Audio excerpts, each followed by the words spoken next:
부활절 아침에 말씀 전에 먼저 부활의 시 한 편을 낭송하고 말씀을 드리고자 합니다. 부활절에 김현승. 당신의 핏자국에선 꽃이 피어 사랑꽃이 피어 땅끝에서 당신의 못자국은 우리를 더욱 당신에게 열매 맺게 합니다.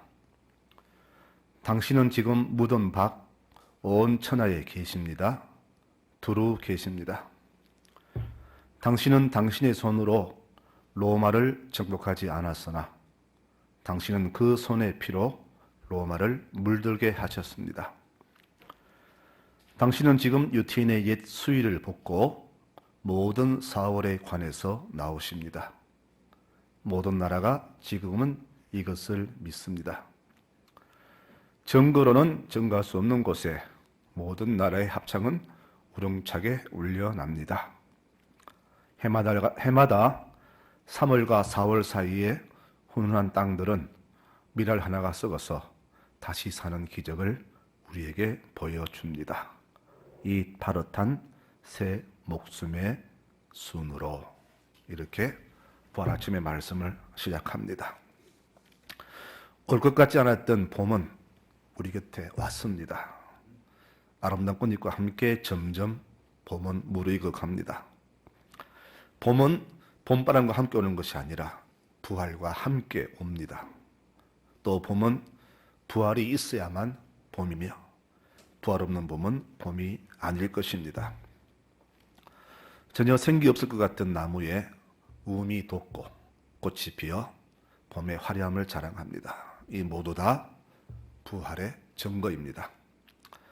4계절 중에 봄이 없다면 나머지 3계절도 기억 속에서 사라지고 오직 겨울만이 남을 것입니다. 그리고 봄이 없다면 우리에겐 부활의 아름다운 기억도 영원히 없을 것입니다. 나인이라는 마을에 주님이 가셨습니다.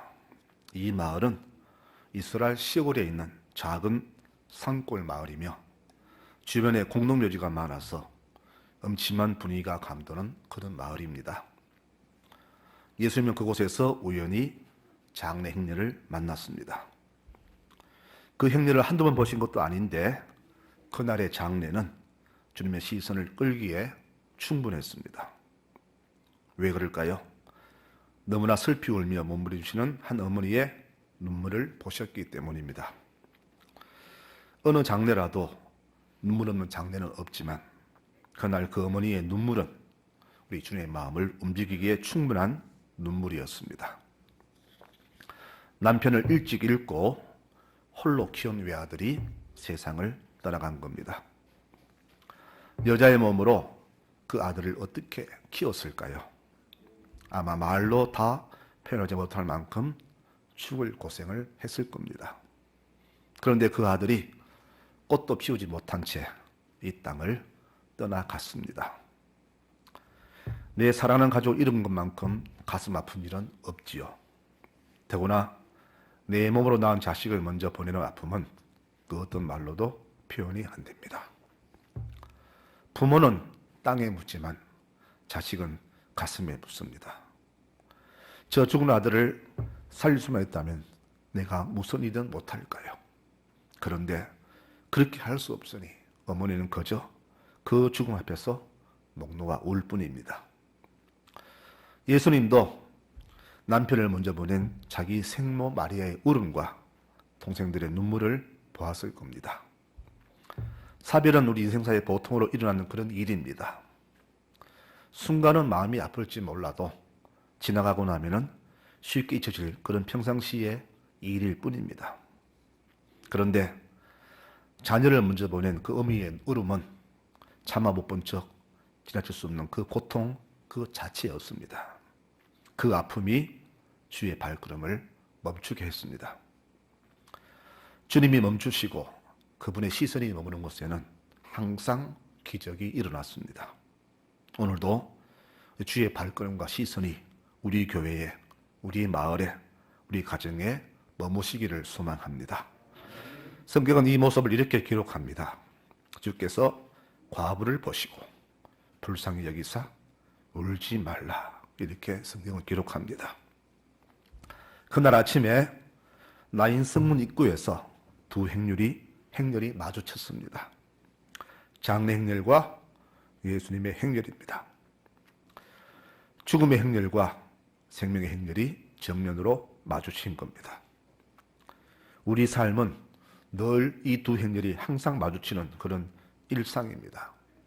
우리는 이 죽음 앞에서 인생은 다 죽는구나 이렇게 생각했지, 왜 죽을까? 죽어도 다시 살 방법 없을까? 이런 생각을 아예 하지 않으면서 그렇게 살아왔잖아요. 오늘도 그렇게 여기는 행렬이 주님의 행렬과 이렇게 마주쳤습니다.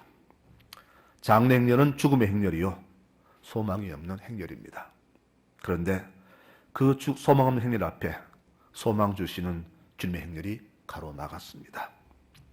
어둠은 절대 빛을 이길 수가 없습니다. 죽음도 생명을 이길 수는 없습니다. 나는 길이요 진리요 생명이니 나를 통하지 않고는 아버지께로 올 자가 없다. 우리 인생은 줄을 잘 써야 합니다. 무슨 얘기냐? 소망이신 예수님을 잘 따를 것인가? 아니면 잠시 편하고 풍성하고 즐거움을 위해서 죽음의 행렬, 이 장례 행렬을 따를 것인가 하는 선택입니다. 한 제자가 부탁을 했습니다. 주님, 가서 제 부친을 장사하고 주를 따르도록 허락해 주십시오. 즉 아버지 장례를 치른 후에 따르겠다는 요청에 주님은 단호하게 말씀하십니다. 죽은 자들로 죽은 자를 장사하고 너는 나를 쫓아라. 이해가 안 되는 말씀이죠. 왜 부모 장례를 못 치르게 하실까? 내용인 적선 아버지 죽은 것이 아니라 언제 돌아갈지 모르니까 가서 잘 모시다가 돌아가시면 장례 치르고 그때 오겠다는 그런 말입니다. 전도할 때마다 그런 말을 자주 듣습니다. 아버지 돌아가시면 나갈게요.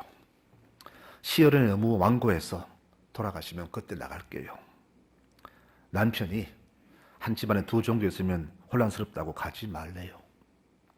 우리 애들은요, 일단 공부가 중요하니까 대학 간 후에 나오게 할게요. 이런 말들을 너무 많이 듣습니다. 자기 딴에는 굉장한 지혜로운 어떤 핑계였지만 굉장한 착각입니다. 다시는 돌이킬 수 없는 실수를 저지르는 겁니다. 아직 내게 시간이 많아서 언제든지 부르시면 올 수 있다, 그렇게 생각하지요. 그러나 과연 그렇습니까? 절대 그렇지 않습니다. 내 5분 후를 알 수 없는 것이 우리 인생입니다. 아까 그 핑계가 사람에게는 통할지 모르지만 하나님께는 통하지 않습니다. 오늘 말씀 제목을 울지 마세요라고 정했습니다. 우리는 슬프면 울고 너무 기뻐도 울지요. 예수님은 교회 책임자 야이로의 12살 된 딸과 나사로와 오늘 과부의 외아들, 이렇게 세 사람을 살려주셨습니다. 이 세 사람 중에서 제일 불쌍한 경우는 바로 오늘 이 과부의 아들 죽음입니다. 야이로는 딸이 죽어도 아내가 있고 다른 가족이 있잖아요. 나사로 동생들은 오빠가 죽어도 두 자매가 의지하며 살 수 있습니다. 그런데 이 과부는 아무도 없습니다. 오늘 이 부활의 아침에 예수님이 그 나인성 입구에서 하신 부활의 기적을 한번 분석해 보았으면 좋겠습니다. 먼저 주님은 그 과부를 주목해 보셨습니다. 저는 이 말을 잘 쓰고 싶지 않습니다. 이 과부란 말을. 그런데 성경에 그렇게 써 있으니까 이렇게 쓰겠습니다. 과부는 그 당시 고아와 나그네와 더불어서 사회적 약자의 대명사입니다. 오늘 성경은 이 여인을 이렇게 소개합니다. 사람들이 한 죽은 사람을 메고 나오는데 이는 한 어머니의 독자요, 그의 어머니는 과부라. 한 어머니의 독자, 어머니는 과부라. 이 소개서 중에서 우리 인간의 더 이상 더 낮아질 수 없는 최악의 형편과 최악의 슬픔에 젖어 있는 그런 모습을 우리에게 소개합니다. 제가 봐도 측은한데 주님 마음에 측은지심이 들지 않을 리가 없습니다. 주님은 그 과부를 보셨습니다. 두 번째로는 그를 불쌍히 여겼습니다. 너무 불쌍합니다. 자기 어머니 생모 마리아도 남편 요셉이 죽었을 때 얼마나 울었겠습니까? 가난한 살림살이에 자녀들 몇 명 남겨놓고 갔으니까 어떻게 키울까? 아마 그 마리아 막막했을 겁니다. 그리고 자기도 울었을 것이고 자기 동생들도 그 아버지 죽음 앞에서 얼마나 울었을까요? 이날 이 과부를 보니까 문득 그 생각이 낫지 않겠나 싶습니다. 그러니 당연히 불쌍한 마음이 듭니다. 여기서 불쌍히 보셨다는 말은요, 깊은 뜻이 있습니다. 즉, 내 속 창자까지 뒤틀리는 아픔을 불쌍히 보셨다, 그렇게 표현합니다. 너무 마음이 아파서 내 속 내장이 뒤틀린다는 그런 비통함과 연민을 주님은 느끼신 겁니다. 여러분, 너무 슬프면 그렇죠. 눈물도 나지 않습니다. 그저 속이 아파서 견딜 수 없을 만큼 속이 뒤틀립니다. 그런 과정을, 그런 상태를 불쌍히 보신다, 그렇게 말씀하셨어요. 우리 교우들도 이런 아픔을 겪은 분들이 참 많을 겁니다. 그래서 오늘 주께서 이 여인을 볼 때에 불쌍히 봤다는 말은 주님께서 얼마나 아픈 자들에게 큰 동정과 사랑을 주셨는가 하는 것을 보여줍니다. 그 세 번째로는 그래서 그 여인을 위로합니다. 울지 마세요. 장례식에 가도 기분 좋은 장례가 있고 정말 가슴 아픈 장례가 있잖아요. 노부모가 나이 돼서 돌아가셔도 물론 섭섭하지만은 그래도 조문객은 마음이 좀 가볍습니다.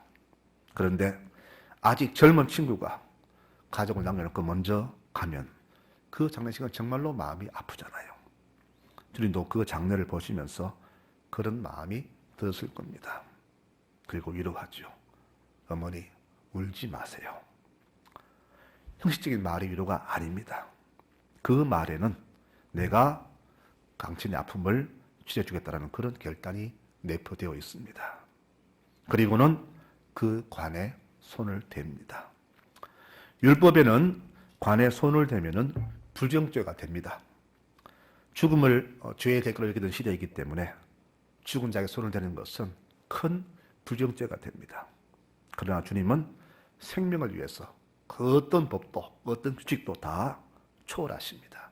이것이 바로 주님의 사랑입니다. 그리고 선포하시죠. 청년아, 일어나라. 우리 예수님은 천지 만물을 지으신 분입니다. 생사하고 주관하신 분이 바로 예수님이십니다. 이분이 선포합니다. 명령합니다. 일어나라. 우리 인생길에 지쳐 쓰러지고 주저앉아 울고 싶을 때가 얼마나 많았습니까? 내 힘으로 못 일어나서 그 자리에서 그냥 세상을 원망하고 하염없이 우려할 때가 얼마나 많았습니까? 특히 누구보다 내 자녀를 먼저 보낸 부모의 마음, 저 아들을 살릴 수만 있다면 내가 무슨 짓은 다 하겠다는 것이 부모 마음인데 그것조차도 마음대로 되지 않을 때에 그 심정은 어떠했을까요? 예수님은 그 여인의 마음을 아십니다. 그분은 인간의 생명과 죽음을 다스리시는 전능하신 분이십니다. 소녀야, 일어나거라. 나사로야, 나오너라. 청년아, 일어나거라. 이 세 죽음에서 공통 언어가 있습니다. 일어나라입니다. 달리다 굼. 소녀야, 일어나거라. 네 부모가 너무 슬퍼한다. 나사로야, 일어나거라. 네 동생들이 너무나 아파하는구나. 청년아, 일어나거라. 네 어머니가 너무 가슴 아파한다. 일어나거라. 저는 2000년 전에 일어났던 이 놀라운 일이 오늘 우리에게도 분명히 이렇게 일어날 줄 믿습니다. 우리 그동안 많이 줄 앉았지요. 어찌할 줄 몰라서 그저 낙심하고 울 때가 참 많았습니다. 하나님은 뭐하고 계시나? 내가 이렇게 힘든데 내 삶에 전혀 관여하지 않은 듯한 모습이 하나님이었습니다. 원망 많이 했죠. 그런데 지난날 돌이켜보니까 지금까지 살아왔습니다. 그때 선포하신 그 달리다 굼 그 말씀이 이렇게 내 삶에 적용되었다는 말입니다. 나는 몰랐었는데 일어나라, 울지 마라. 그 유리의 말씀이 내 삶에 그대로 와 있었다는 말입니다. 그것을 돌아보니 이제서 깨닫게 됩니다. 사람은 한 번은 죽게 되어 있습니다. 그런데 죽어도 동정을 받아야 되는데 죽고 나서도 욕먹는 사람이 있잖아요. 아이고 저 인간 이제 죽었네. 좀 더 빨리 죽지. 얼마나 잘못 살았으면 그런 말을 들을까요? 우리 성도들은 정말로 인생을 잘 살아야 합니다. 아, 너무 아깝다. 조금만 더 사셨으면 좋을 텐데. 너무 아쉽다. 죽은 뒤에 이런 평을 들어야 됩니다. 앞으로 우리 삶에 목놓아 울어야 할 일들이 얼마나 많이 생길지 모르겠습니다. 그때는 참지 말고 마음껏 우십시오. 내가 울어야 주님이 멈추시고 울지 말라고 위로하십니다. 내 눈에 눈물이 마르지 않아야 합니다. 애통하는 자는 복이 있다. 천국이 저희 것이 될 것이다. 여러분, 내 메마른 눈으로는 절대 천국에 갈 수가 없습니다. 다시 산 아들을 본 그 과부는 또 울었겠지요. 아마 더 많이 울었을 겁니다.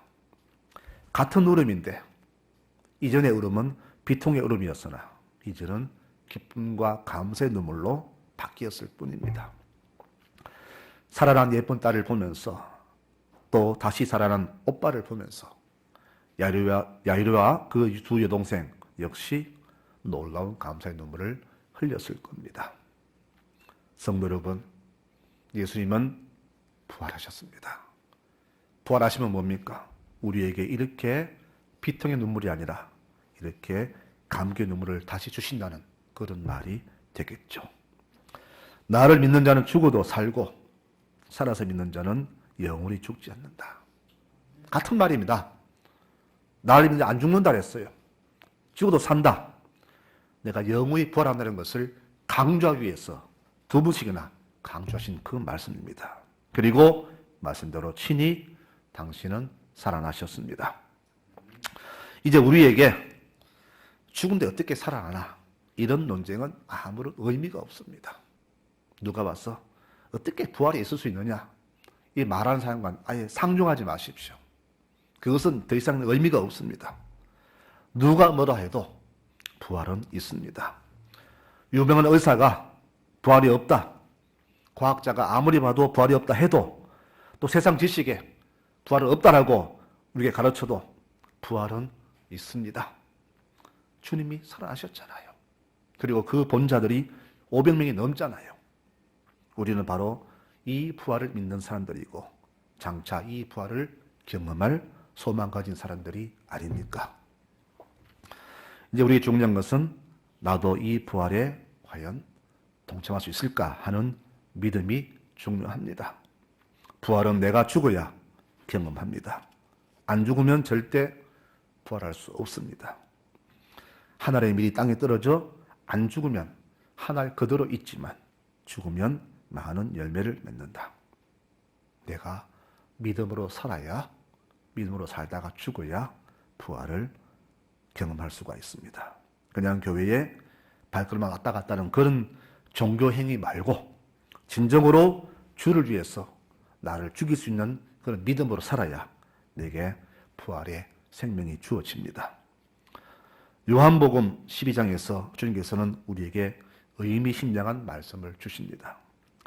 자기의 생명을 사랑하는 자는 잃어버릴 것이고 이 세상에서 자기 생명을 미워하는 자는 영생하도록 보전하리라. 유대인들은 미워한다는 말의 의미를 이렇게 상대적으로 표현합니다. 무슨 말이냐 하면 내가 돈을 주님보다 더 사랑하면 주님을 미워하는 것이 됩니다. 내 자식을 주님보다 더 사랑하면 주님을 미워하는 것이 됩니다. 같은 자녀라도 한 녀석을 더 사랑하면 그 사랑 덜 받는 녀석은 엄마는 나를 왜 미워해? 이렇게 말하잖아요. 주님 말씀은 그겁니다. 나보다 주를 더 사랑해야 됩니다. 나도 귀하죠. 내 생명 존귀합니다. 가장 귀한 게 나 자신입니다. 그런데 나보다 주님을 더 사랑해야 주님을 미워하지 않는 겁니다. 내가 주보다 나를 더 사랑하면 우리 생명은 결코 잃어버리게 될 것이란 그런 말입니다. 그러므로 내가 부활하려면은 나보다 주를 더 사랑하는 믿음이 내 삶에 넘쳐나야 한다는 그런 말이 되는 겁니다. 그래서 그 표현을 자기 생명을 미워하라 그렇게 표현하신 것입니다. 살아난 이 세 사람, 그 야이로의 딸과 오늘 이 과부의 아들과 나사로는 나중에 또 죽었겠죠.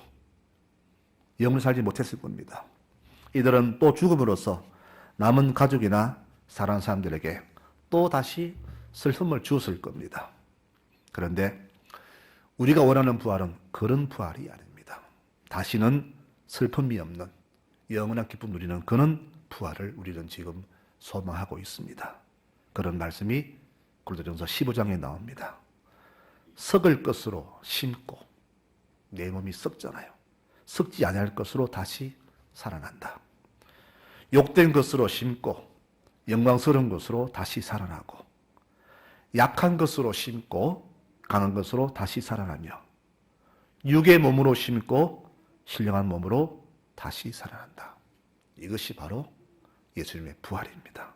즉 우리는 똑같은 썩을 죽을 육신으로 살아나는 것이 아니라 영원히 죽지 아니할 신령한 몸으로 다시 살아난다는 말입니다. 이것이 바로 부활입니다.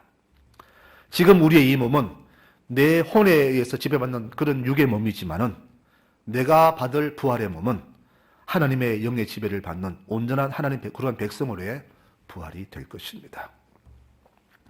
어머니 울지 마세요. 주님의 그 위로는 2000년 지난 지금도 우리에게 주시는 위로의 말씀입니다. 엄청난 일을 당할 때에 내 주위에 아무도 없는 것 같지요. 심지어는 하나님도 안 계신다는 그런 마음이 들 때가 많을 겁니다. 그래서 불평하죠. 왜? 나만 이런 고통을 겪습니까? 하면서 세상을 향해서 많이 원망하잖아요. 그러나 절대 그렇지 않습니다. 우리 주님도 나와 같이 아파하시고 나와 함께 괴로움을 당하십니다. 그 과부의 울음을 보시고 발걸음을 주신 주님, 어머니와 함께 아픔을 함께 하셨잖아요. 그래서 말합니다. 나를 믿는 자는 죽어도 살겠고 살아서 믿는 자는 영원히 죽지 아니한다. 벌써 이 말씀 자체가 울지 말라는 위로가 되지 않습니까? 이 선포대로 주께서는 아들을 다시 살려주셨고 또 주를 따르는 우리 모든 백성에게 다시금 부활의 소망을 이 아침에 주고 계심을 믿으시기를 바랍니다. 여러분, 봄이 왔는데 우리 모두의 시선은 저도 그랬지만은 오직 꽃만 바라보았습니다. 아, 목련이 피었네. 벚꽃이 피었네. 복사꽃, 살구꽃 너무 예쁘잖아요. 그런데 보지 못한 게 있습니다. 나는 꽃을 보았는데 나무를 봐도 꽃만 보았는데 점점 뿌리가 내리는 모습 못 보았고 가지가 점점 자라는 모습 보지 못했고 나무가 자라나는 모습 못 봤습니다. 더구나 잎이 자라는 것을 보지 못했어요. 내 눈으로 보았는데 내가 본 것은 꽃잎밖에 없었습니다. 그러다가 어느 날 먼 산을 보았는데 깜짝 놀랐습니다. 아, 내가 보지 못한 나무가 저렇게 잎이 많이 자랐구나. 그 텅 빈 같은 산을 이 수많은 잎들이 다 덮어서 실록이 푸르게 덮여 있습니다. 우리가 보는 것은 이 꽃잎뿐이었어요. 내가 본 것은 내게 주어진 고통뿐이었어요. 내게 역사하시는 나도 모르게 내가 보지 못했던 잎이 자라나고 뿌리 깊어지는 그런 듯한 주의 역사심을 내가 보지 못했다는 겁니다. 그런 날 보니까 그 나무가 그렇게 푸르듯이 내가 지난날 돌아보니까 주께서 나와 함께 하셨음을 이제서 알게 된 겁니다. 여러분, 우리의 시선 무엇을 보시렵니까? 꽃만 보시렵니까? 아니면 지금도 역사하시면서 잎을 여게 하시고 끝내 가을에 열매 주시는 하나님의 능력을 보시겠습니까? 내가 슬픔만 바라본다면 내 삶의 온통 울음뿐이지만 내가 주만 바라본다면 내 삶의 기쁨의 눈물이 평생을 떠나지 않을 것입니다. 말씀을 맺습니다. 만일 죽은 자가 다시 살아나지 못한다면 우리 주님도 다시 살아나지 못했습니다. 또 그분이 살아나지 못했다면 우리 믿음도 헛것이 되고 우리 죄 역시 여전히 용서받지 못하고 아직도 죄 가운데 있게 됩니다. 그뿐이 아니라 부활이 없다면 세상에서 우리 예수 믿는 사람만큼 어리석고 불쌍한 사람들은 없습니다. 그런데 우리 주님은 죽었다가 다시 살아나심으로써 우리 모든 성도에게 부활의 소망을 주셨습니다. 할렐루야. 바로 이것이 부활입니다. 여러분, 오늘 이 과부의 아들이 다시 살아난 것을 보시면서 이런 부활의 능력이 내게도 주어짐을 믿으시는 교우들 되시기를 축원합니다. 그래서 행여 늘 그런 날이 다가오잖아요. 먼저 간 남편, 내 부모님 그 날짜, 더 나아가서 나보다 먼저 이 땅을 떠난 내 사랑한 아들, 딸 있을 겁니다. 그날 생각하면 눈물이 앞을 가리잖아요. 그러나 여러분 이 부활 소망으로 그들 다시 만날 날을 기약하면서 살아가시는 교우들 되시기를 바랍니다. 이것이 바로 부활의 능력입니다. 주님 그러잖아요. 울지 마세요. 그 말 속에는 내가 당신 아들을 다시 살려주겠습니다라는 의미가 내포되어 있습니다. 우리에게 주신 이 부활의 소망, 소망은 무엇입니까? 관로 열고 너희도 부활할 것이다. 먼저 간 너희 부모니 사랑하는 자녀들을, 식구들을 다시 만날 것이다. 관로 닫고 그런 소망이 우리에게 주어집니다. 이제 더 이상 그 무엇도 걱정, 근심, 두려워하지 마시기를 바랍니다. 우리 주님은 우리 어디를 가든지 내가 어디에 있든지 어떤 상황 처해 있든지 늘 우리와 함께 계심을 믿으시기를 바랍니다. 이제는 비통의 울음이 아니라 감사와 기쁨과 감격의 눈물을 흘리시는 교우들이 되시기를 바랍니다. 내가 세상 끝날까지 너희와 항상 함께 있으리라. 오늘도 굳세 믿음으로 이 세상을 능히 이기며 살아가시는 너희의 모든 식구들이 되시기를 축원합니다. 아멘. 부활하신 주님을 찬송합니다.